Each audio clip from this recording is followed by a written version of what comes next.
గణాధిపతయే నమః. ఓం గురుభ్యో నమః. ఓం శ్రీమాత్రే నమః. అరుణాం కరుణాతరంగితాక్షీం ధృతపాశాంకుశపుష్పబాణచాపాం అనిమాదిభిరావృతాం మయూకైః అహమిత్యేవ విభావయే భవానీం. శ్రీమాత్రే నమః. ప్రేక్షకులకి ఆ లలితాంబిక అమ్మవారి యొక్క అనుగ్రహం పరిపూర్ణంగా కలగాలని స్ఫూర్తి కోరుకుంటూ 2026 సంవత్సరం ఫలితాల్లో ముఖ్యంగా నక్షత్రాల బట్టి ఏ విధమైనటువంటి జాగ్రత్తలు తీసుకోవాలి, మీరు ప్రధానంగా ఎటువంటి విషయాల్లో మీకు గొప్ప అవకాశాలు వస్తాయి, అదేవిధంగా ఇప్పుడున్నటువంటి గ్రహస్థితి ఏమిటి. అయితే ఈ యొక్క అంశాలు చెప్తుంది నేనైనప్పటికీ కూడా చెప్పేసిన సాక్షాత్ లలిత అమ్మవారికి అభ్యవస్తు. సర్వసాధారణంగా మనం ఏంటంటే ఉగాది నుంచే చూసుకుంటాం మనం ఎప్పుడైనా సరే. కాకపోతే చాలామంది జనవరి నుంచి డిసెంబర్ వరకు ప్లాన్ చేసుకుంటారు. కాబట్టి అసలు ఇన్వెస్ట్మెంట్స్ అనుకోండి, వివాహం అనుకోండి, ఒక గృహయోగం అనుకోండి, జాబ్ సంబంధించినవి, అబ్రాడ్ వెళ్ళేవి, ఇలాంటివన్నీ కూడా గ్రహస్థితులు ఎంతవరకు బాగున్నాయి, ఎంతవరకు సపోర్టివ్గా ఉన్నాయి అనేటువంటి విషయాన్ని ఒక్కొక్కటిగా తెలుసుకుందాం. అయితే దీనికంటే ముందు ఈ మేజర్ ప్లానెట్స్ అంటే రాహుకేతువులు నవంబర్ 2026 నవంబర్ వరకు అక్కడే ఉంటున్నారు, కుంభ మరియు సింహరాశుల్లో. దాని తర్వాత కుంభరాశిలో ఉండే రాహు మకరంలోకి, సింహరాశిలో ఉండే కేతు కర్కాటకంలోకి వెళ్తున్నాడు. ఈ సంవత్సరం అంటే 2026 సంవత్సరం అంతా కూడా మే వరకు మిథునంలో ఉండే గురువు మే తర్వాత మనకి కర్కాటకంలోకి వెళ్ళడం జరుగుతుంది. టోటల్ ఇయర్ మొత్తము కూడా శని పర్టికులర్గా మనకి ఇక్కడే ఉంటాడు, మన మీన రాశిలోనే. కాకపోతే 27 జూలై నుంచి మాత్రం వక్రిస్తాడు.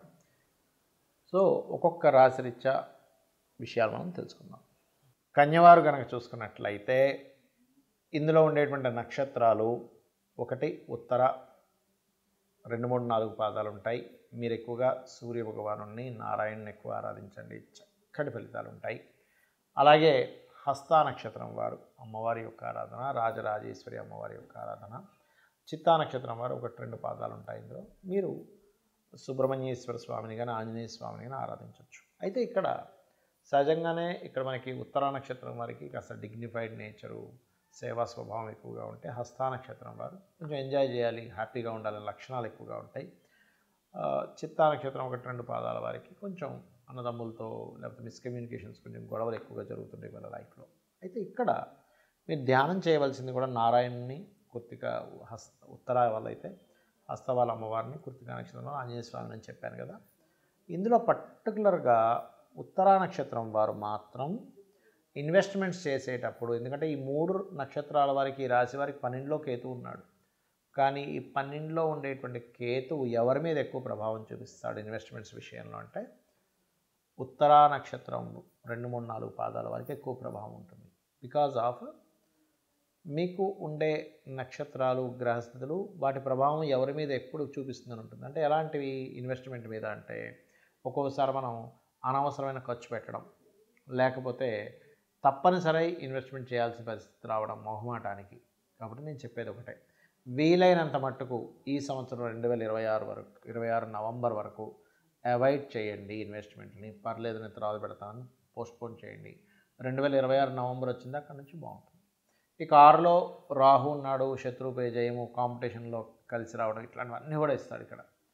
అయితే మీకు ఫైనాన్షియల్గా గ్రోత్ కొంత శ్రమ ఉంటూ కొంత గ్రోత్ ఉంటుంది మే వరకు. మే తర్వాత ఉండదని కాదు, మే తర్వాత మీరు ఏవైతే కొత్త కొత్త ఎఫర్ట్స్ పెట్టి మీరు ప్లానింగ్స్ చేస్తుంటారో వాటికి అనుకూలత ఉంటుంది. అలాగే అదేవిధంగా మే తర్వాత మీకు వివాహం కోసం చూసేటువంటి వారికి అనుకూలత ఉంది. బికాజ్ ఆఫ్ సప్తమంలో శని భగవానుడు ఉన్నప్పటికీ గురువు యొక్క దృష్టి ఉంది.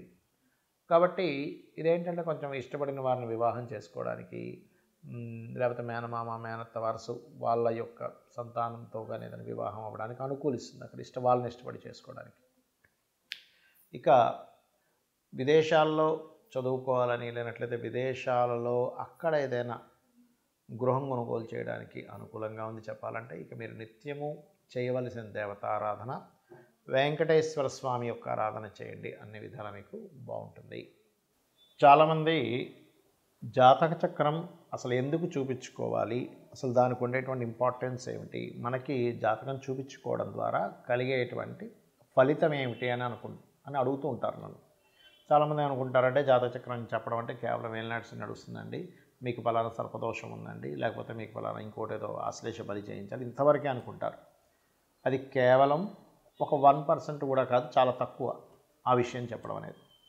ఒకటేంటంటే మన జీవితంలో మనం బాగా ఒత్తిడి ఎదుర్కొంటున్నాము, విపరీతమైన స్ట్రెస్లోకి వెళ్ళిపోతున్నాము, ప్రతిసారి నేను జీవితంలో ప్రతిసారి ఓడిపోతున్నాను అన్నప్పుడు అది నువ్వు ఏ పరంగా ఓడిపోతున్నావు, అది ఏ భావంతో కనెక్టివిటీ అనే దాన్ని చూస్తూ లగ్నం ఎంత స్ట్రెంత్గా ఉందని చూస్తాం. అంటే ఒక వ్యక్తి చాలా అవలీలగా 500 కిలోలు టక్కన లేపితే ఇంకో వ్యక్తి 50 కిలోలు బరువు అతను లేపడానికి స్ట్రెంత్ సరిపోదు. ఎందుకు? ఇద్దరు మనుషులే కదండి, ఇద్దరు ఒకే వయసు వాళ్ళు. అంటే ఇతనిలో ఉండే శక్తి అతనిలో ఉండే శక్తి వేరు. ఏ అనే అక్షరం బి అనే పర్సన్, ఏఆర్బి అనుకుంటే మా ఉదాహరణకి.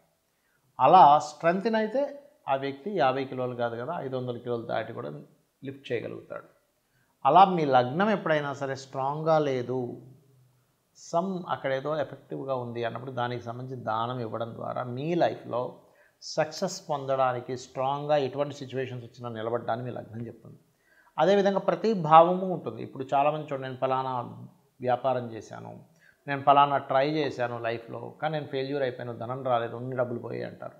ఇక్కడ ఏంటంటే మీరు ఒక వ్యాపారం చేసేటప్పుడు ఇన్వెస్ట్మెంట్ పర్ఫెక్ట్ టైంలో చేస్తున్నారా లేదా, మీకు అసలు ఎందులో ధనయోగం ఉంది అనే దాన్ని చాలా స్పష్టంగా మనకి జ్యోతిష్ శాస్త్రం చెప్తుంది. అంతేగాని ఏదో ఇది అవ్వచ్చు, ఇది చేసి ట్రై చేయండి అనేటువంటిది ఉండదు.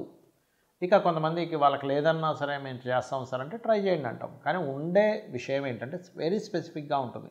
మీకు వ్యాపారమా, ఉద్యోగమా, ఇక్కడుండి చేస్తే బాగుంటుందా, విదేశాలకు వెళ్ళి చేస్తే బాగుంటుందా అనేది ఒక క్లియర్ సమాధానం జ్యోతిష్ శాస్త్రం ఇస్తుంది. అదేవిధంగా అన్నదమ్ములతో కావచ్చు, రకరకాల రిలేషన్స్ ఉంటాయి మనకి, అన్నదమ్ములు, తల్లి, తండ్రి, మేనమామలు, ప్రతి భావము ఒక్కొక్క విషయాన్ని క్రోడీకరిస్తుంది. పర్ఫెక్ట్గా అసలు వాళ్ళతో మీకుండే రిలేషన్ ఎంతవరకు బాగుంటుంది, ఎంతవరకు మీకు ఇబ్బందినిస్తుంది. కొన్నిసార్లు మన కర్మని బట్టి పూర్వజన్మంలో చేసుకున్నటువంటి కొన్ని పాప కర్మల వల్ల కూడా రిలేషన్స్ రూపంలోనే మనం చేసుకున్న కర్మ ఆ యొక్క రూపంలో వచ్చి మనల్ని అది తీర్చుకునే క్రమంలో మనం కొంత స్ట్రెస్ అవుతూ ఉంటామనే ఒక క్లారిటీని ఇస్తుంది జ్యోతిష్ శాస్త్రం. అలాగే మీరు ఏం చదివితే బాగుంటుంది. చాలామంది చూడండి, పిల్లల్ని వాళ్ళకి ఇంట్రెస్ట్ లేకపోయినా నాన్న ఇది చదివితే బాగుంటుందని చదివించి వాళ్ళకి ఇంట్రెస్ట్ లేక వాళ్ళు దాంట్లో మళ్ళీ వాళ్ళకి పెద్దగా కలిసి రాక మళ్ళీ పెద్ద అయిన తర్వాత మనం ఇబ్బంది పడుతూ ఉంటారు తల్లిదండ్రులు. అలా కాకుండా అసలు పిల్లలు హాబీగా చదువుకునేది ఏంటి, ప్రొఫెషనల్గా తీసుకోవాల్సింటే ఏం తీసుకుంటే బాగుంటుందని ఒక క్లారిటీ, మీరు ఏ డైరెక్షన్లో నివసిస్తే బాగుంటుంది అంటే ఇంటి యొక్క మెయిన్ డోర్ ఒక్కొక్క వ్యక్తికి ఒక్కొక్క డైరెక్షన్ కలిసి వస్తుంది. All directions is good. కాకపోతే ఇక్కడ ఏంటంటే మనకి ఏ డైరెక్షన్ కలిసి వస్తుంది అనేది ప్రధానంగా తీసుకోవాలి. అదేవిధంగా మరొక విషయం ఏంటంటే ఇక్కడ ఈ ఫ్రెండ్స్ కానివ్వండి, షేర్ మార్కెట్ కానివ్వండి, సంతానంతో ఉండేటువంటి రిలేషన్స్ కానివ్వండి, సంతానం ఎందుకు ఇలా తయారవుతున్నారు, వాళ్ళు ఎదగాలంటే ఏం చేయాలనేటువంటి అంశాలు కానివ్వండి, అంటే వాళ్ళకి ఏ పూజ చేయించుకోవాలి, వాళ్ళకి ఎటువంటి లాకెట్ తొడగాలి, అదేవిధంగా మీరు ఎటువంటి రత్నం ధరిస్తే కొంతవరకు సపోర్ట్. ఒకటే చెప్తాను, గుర్తుపెట్టుకోండి, ఏదో కేవలం ఒక రత్నధారణ వల్ల మీ జీవితం మొత్తం మారిపోదు, ఇది శుద్ధాబద్ధం. కొంత సపోర్ట్ లభిస్తుంది అంతే. మన జీవితంలో మనం చేసే ప్రతి పని కూడా ఒక సపోర్ట్. ఫర్ ఎగ్జాంపుల్ పొద్దున్నే మనం ఏదో ఒక అలవాటు ఉంది, ఫుడ్ తీసుకునేదాన్ని, ఆ ఒక్కటి కొంత సపోర్ట్ చేస్తుంది మీ లైఫ్లో. ఒక యోగా కొంత సపోర్ట్ చేస్తుంది, లేదా ఒక పని కొంత సపోర్ట్ చేస్తుంది. అలాగే ప్రతిదీ కూడా లైఫ్లో కొంత సపోర్ట్ చేసుకుంటూ అన్నీ కలిపి మీ లైఫ్లో ఒక అద్భుతమైన స్టేజ్కి వెళ్ళేలా చేస్తాయి. అదేవిధంగా వివాహ జీవిత భాగస్వామి ఎలా వస్తారు, ఎలాంటి వ్యక్తులతో మీకు వివాహం అవుతుంది, అసలు మీ వివాహ జీవితం ఎలా ఉంటుంది, ఎట్ ఎ సేమ్ టైం మీ యొక్క జన్మజాతకంలో మీరు వృత్తి వ్యాపార సంబంధించిన విషయంలో ఎప్పుడు అప్ అండ్ డౌన్స్ ఉన్నాయి, ఎప్పుడు ఇన్వెస్ట్మెంట్ చేయొచ్చు, ఎప్పుడు ఇన్వెస్ట్మెంట్స్ చేయకూడదు, ఇలాంటి అనేకమైనటువంటి అంశాలు. అదేవిధంగా మీరు నిత్యము ఏ దేవతారాధన చేస్తే బాగుంటుంది. అలాగే మరొక విషయం ఏంటంటే ఇక్కడ గమనించినట్లయితే మీరు ప్రత్యేకంగా ఒక్కోసారి చూడండి, మనం కార్స్ తీసుకుంటూ ఉంటాం, లేకపోతే కలర్స్, ఇంపార్టెంట్ పని మీద వెళ్ళినప్పుడు కొన్ని కలర్స్ ధరిస్తూ ఉంటాం. అంటే ఇక్కడ ఏంటంటే ఆల్ కలర్స్ ఈజ్ గుడ్, కానీ మీరు ఎప్పుడైతే ఇంపార్టెంట్ అనుకుంటారో, నేను పలానా పెళ్లి చూపులకు వెళ్తున్నాను, లేనట్లయితే పలానా ఆఫీస్లో ఫస్ట్ టైం జాబ్ చేయడానికి వెళ్తున్నాను, ఇట్లా ఉన్నప్పుడు ఒక మేజర్ ఇన్సిడెంట్, మేజర్ టర్న్ ఒకటి ఉంది మీ లైఫ్లో, అప్పుడు మీరు వేసుకోవాల్సిన కలర్ ఏంటి, ఏ డే వెళ్తే బాగుంటుంది, ఏ డేస్ మీకు బాగా కలిసి వస్తాయి? All is good, but A days మీకు బాగా కలిసి వస్తాయి? ప్రతిరోజు మంచి రోజే మన జ్యోతిష్ శాస్త్రరీత్యా. కాకపోతే మీకు ఏది కలిసి వస్తుందని తెలుసుకోవడమే జ్యోతిష్ శాస్త్రం. ఈ రకంగా అనేకమైనటువంటి అంశాలు, ఎటువంటి హెల్త్ ఇష్యూస్ వస్తాయని కూడా ఉంటుందండి. సో ఆ హెల్త్ ఇష్యూస్ మీరు అవాయిడ్ చేయాలంటే ఏం చేయాలి? ఏ దేవత ఆరాధన చేసుకుంటే రుణరోగ శత్రువుల నుంచి బయటపడతారు? ఇలాంటి అంశాలన్నీ కూడా జ్యోతిష్ శాస్త్రంలో ఉంటాయి. కాకపోతే దీనికి మీకు ఏంటంటే పర్ఫెక్ట్ టైం, పర్ఫెక్ట్ అంటే మీరు ఏ రోజు పుట్టారు, ఏ ఏ సంవత్సరం, ఏ నెలలో పుట్టారు, కరెక్ట్ టైం ఉండాలి. సో ఇవన్నీ లేవు, నాకు ఏమీ తెలీదు అసలు అని అనుకుంటే ఒకటే చెప్తానండి. నిజాయితీగా మీ ధర్మాన్ని మీరు పాటిస్తూ అమ్మవారిని నిత్యము ధ్యానిస్తూ ఉండడం, అమ్మవారిని చూసుకుంటుంది. శ్రీమాత్రే నమః.